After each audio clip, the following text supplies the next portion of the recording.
Ouais,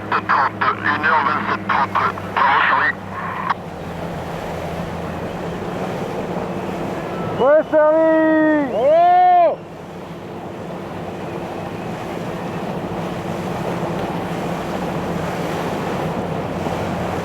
Avance, avance, avance, avance, avance.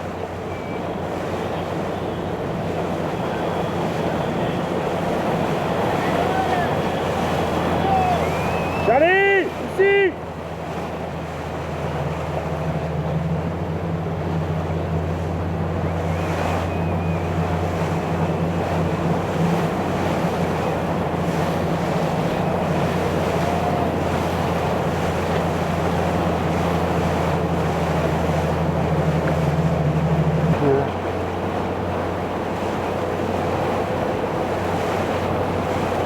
Ah, je vais rien voir.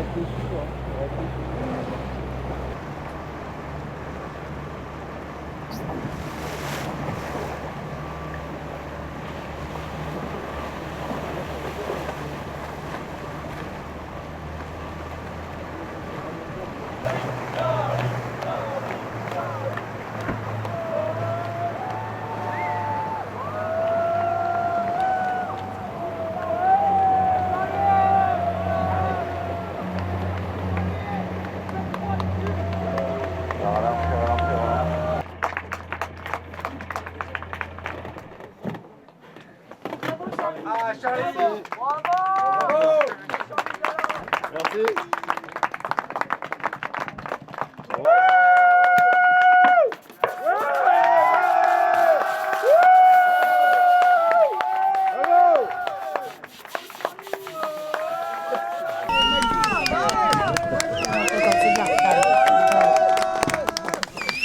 Bah heureux de franchir, de gagner la course. Voilà, c'était vraiment intense. Hein, c'est quelques nuits.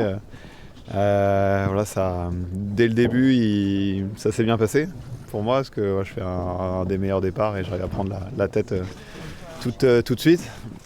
Et puis après, voilà, c'était une belle bagarre avec Thomas et Jérémy. Là, la première nuit, nuit blanche, parce que transition importante, il fallait récupérer du vent de sud-ouest.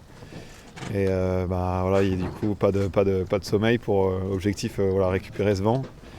Et puis après, voilà, le vent est quand même pas mal rentré. Et là, il a fallu, voilà, j'ai attaqué, tirer vraiment fort sur le bateau pour aller le plus vite possible. Passage du Fastnet, deuxième nuit cool, deuxième nuit repos. Ouais, j'en ai profité.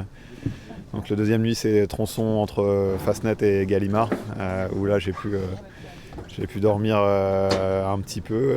Voilà, j'ai enchaîné les siestes toute la nuit, parce que je savais que la nuit d'après c'était la nuit donc, du front.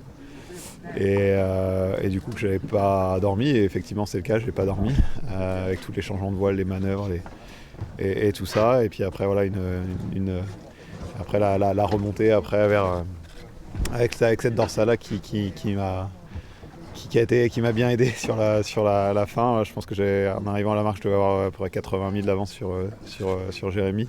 Et puis voilà, ça a un peu fermé la porte derrière, quoi. Mais vraiment une super course qui s'est vraiment extrêmement bien déroulée pour moi. J'ai l'impression d'être un peu en état de grâce pendant toute la course. J'ai l'impression que tous les éléments étaient réunis, quoi. Un bateau fiable, performant, que je connais aussi sur le bout des doigts.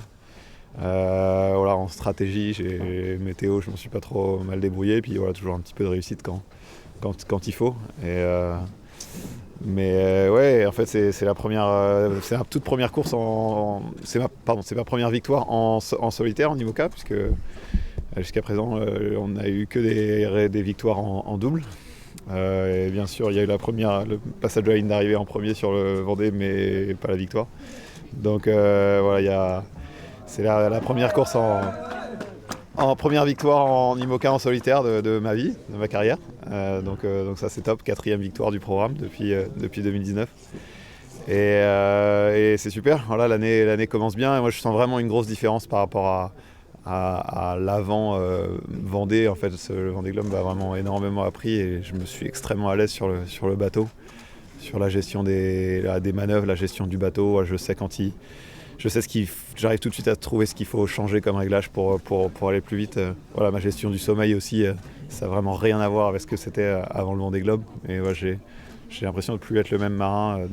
Voilà, je sens que j'ai vraiment beaucoup plus d'expérience qu'avant le dernier Vendée là. Parce qu'en fait, c'est la première fois que je me suis retrouvé tout seul sur le bateau. C'était sur cette course, quoi, parce que la dernière fois, j'ai retrouvé. La dernière fois où j'ai été tout seul, c'est juste en franchissant la ligne d'arrivée du Vendée. Et là, quand mon équipe est descendue du bateau juste avant le départ, j'ai de nouveau retrouvé seul sur le bateau. Et voilà, ça fait plaisir parce que malgré tout, c'est ce que je préfère. Le solitaire, voilà, de gérer ses trajectoires, ses manœuvres, son rythme, tout seul. Et voilà, c'est ça qui fait le plus vibrer. Et voilà, j'ai pris énormément de plaisir à participer à cette Guyader 1000. Ouais, c'est une victoire. C'est toujours super, quoi, parce que c'est pour ça qu'on travaille. C'est pour ça que l'équipe s'arrache à la tâche tous les jours.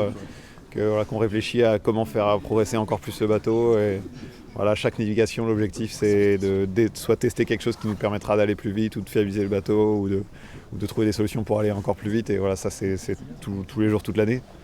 Et voilà, le travail est encore payé là, donc c'est super. Et aussi, cette victoire, elle est grâce à l'équipe, à la super équipe que j'ai aussi, voilà, qui se donne vraiment à fond tous les jours pour que Apivio soit un bateau aussi fiable et performant qu'il l'est aujourd'hui.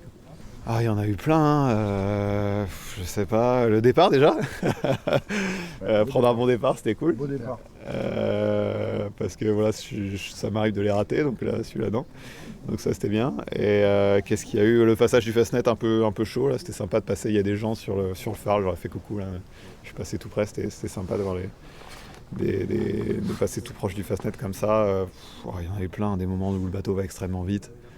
Voilà, hier soir, j'étais sous code 0 et le bateau partait en surf et il arrivait à maintenir une vitesse extrêmement élevée. Ce bateau, il me surprend encore, quoi. Voilà, c'est la 4e année que je navigue dessus, mais voilà, il y avait 9-10 nœuds de vent et en fait il arrivait à prendre une vague et rester à 30 secondes à 17 nœuds, quoi, alors qu'il n'y avait que seulement 10 nœuds de vent.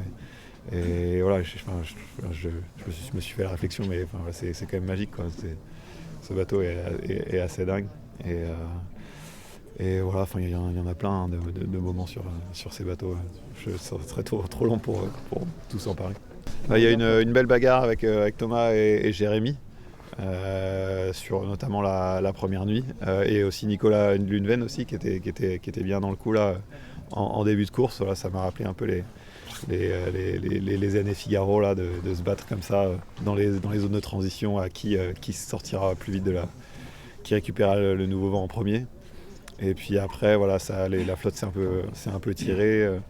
Je me suis retrouvé avec Thomas et Jérém qui étaient pas loin au Fastnet, puis après ça a continué à creuser au fur et à mesure.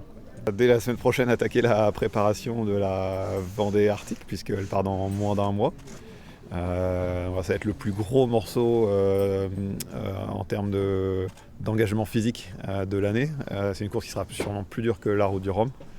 Bien sûr, l'objectif sportif de l'année, c'est le Rhum, mais celle qui va être la plus difficile, ça va être la Vendée Arctique. Donc voilà, on va se préparer. On va attaquer la préparation de cette course dès la semaine prochaine. Bravo Charlie! Merci. Super. Merci.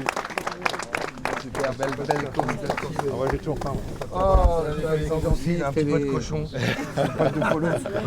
Ils ont un super. C'était important.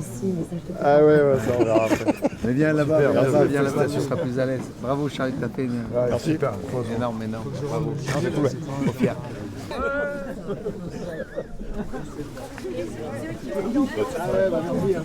C'est le limite. Bravo. Bravo Charlie. Il y aurait eu un peu moins d'ambiance. Voilà. On est là, faut profiter tant qu'on est là. C'est vachement bien. Qu'est-ce qu'on fait maintenant ?